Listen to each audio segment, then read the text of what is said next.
Myself Rakesh, I am from City of Lord Shiva, Varanasi. यहाँ जब हम लोग आए हैं बहुत सारी चीज़ें थी दिमाग में, बट ऐसा कुछ होगा ये नहीं था दिमाग में कि ऐसा कुछ होगा कि हम 2 दिन के सेशन में बहुत कुछ सीखेंगे। मैं एजुकेशन फील्ड से हूँ और मैं ये बात बार बार बिलीव करता हूँ पिछले 17 साल की जर्नी में कि जो एजुकेशन है उसका जो डिफिनीशन है वो ये है कि जब तक हम जो बाहर की ऑब्जेक्टिविटी है जब तक उसको इंटरनल सब्जेक्टिविटी के रूप में कन्वर्ट नहीं कर देते हैं तब तक उसका कोई मतलब नहीं होता है। दूसरा है, सर ने जो हमारे मेमोरी किंग नवीन सर हैं, उन्होंने एक बात कही जिसको मैं शुरू से इस बात को बहुत स्ट्रांगली बिलीव करता था कि पहले दिमाग में बात जानी चाहिए रिटेंशन और रिकॉलिंग। अगर ये नहीं है तो पूरे एजुकेशन सिस्टम का कोई मतलब नहीं होता, मतलब खत्म हो, औचित्य खत्म है। बच्चे जो 10 साल 20 साल अपना एजुकेशन में देते हैं, मुझे लगता है उसका औचित्य खत्म हो जाता है। और शायद इस 17 साल के अपने अनुभव में मैं इसी चीज़ की तलाश में यहाँ आया था, क्योंकि बच्चे हम रजिस्टर करते हैं, कोशिश भी करते हैं प्रेशर बना के, प्यार से, डंडे से, हर तरीके से, जितने वेपन्स हमारे पास हैं, क्योंकि हमारे पास 3 ही वेपन्स हैं। पहला रोकते हैं, दूसरा टोकते हैं, तीसरा ठोकते हैं, उसके बाद हमारा काम खत्म। हमारे पास कोई वेपन नहीं है इसके अलावा।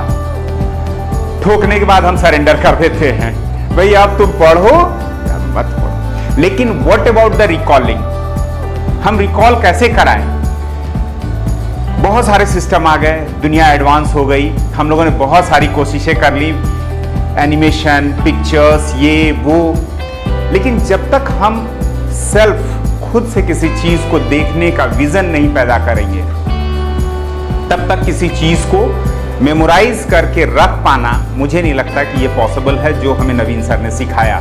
और मुझे लगता है mnemonic science is the way जहां हम इस काम को बहुत परफेक्टली कर सकते हैं कि हम चीज़ों का जो फोटो क्रिएट करके, चीज़ों को सिंक्रोनाइज करके, उस पिक्चर को अपने दिमाग में रखना और सही समय यानी जो एग्ज़ाम है उस समय उसको रिकॉल करके हम उसको क्वेश्चन आंसर शीट पे लिख कर, और जब हमें वो रिटर्न में 80% 90% मिलेगा तो मुझे लगेगा कि वो हमने जो इतने दिन एजुकेशन में मेहनत की हम सफल रहे। और शायद उस समय सर हमारे सामने नहीं होंगे नवीन सर कि हम उनको थैंक्स बोल पाए, पर इनडायरेक्टली मेरा दिल सर टेलीपैथी से आपको थैंक्स बोल रहा होगा। तो यहाँ आए हम लोगों ने बहुत सारी अच्छी चीज़ें सीखी। टेक्सास यहाँ आने के बाद हम लोगों ने जाना टेक्सास के बारे में, बहुत बढ़िया, बहुत प्यारा प्रीमाइस है। जो भी हॉस्पिटैलिटी प्रोवाइड की गई that one is too good.